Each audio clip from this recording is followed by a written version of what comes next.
where is he buried? So where to go there? And that brought a roller coaster of emotions.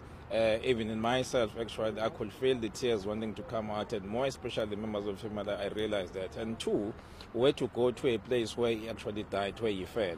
And that also brought a whole new roller coaster of emotions. But for them, this was important because eventually they had to accept.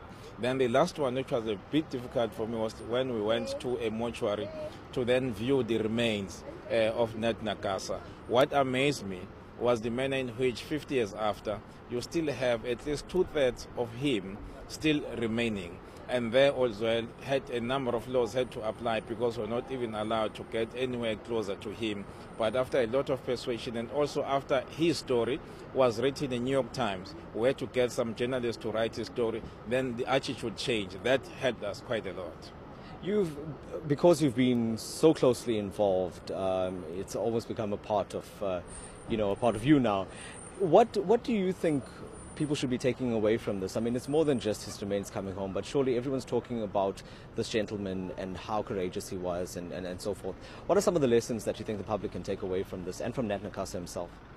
For me, I mean, for instance, the place where we are now, in South Africa, we'll recall that before 1994, during the darkest days of apartheid, there was a time when all newspapers were banned, all organizations, community organizations were banned. That was on the 19th of October 1977. So you ban people with a view thinking that they are no longer going to speak. Now, I learned something out of Nat Nakasa. Nat Nakasa developed his skill when he was young to read and also discover that he could actually write. When a person dies, the person leaves behind a legacy of his writings, and these writings shape us, our conscience. They tell us about the times he lived and also the projection of the future. I mean, Nat Nakasa spoke about social cohesion long before many of us started to talk about it. So whilst Nat Nakasa is dead physically, but he actually remains, his ideas, his mind is still very much with us. That is the lesson that I took with me. And just lastly, are there any plans by the Ethekwini municipality for this gravesite after today?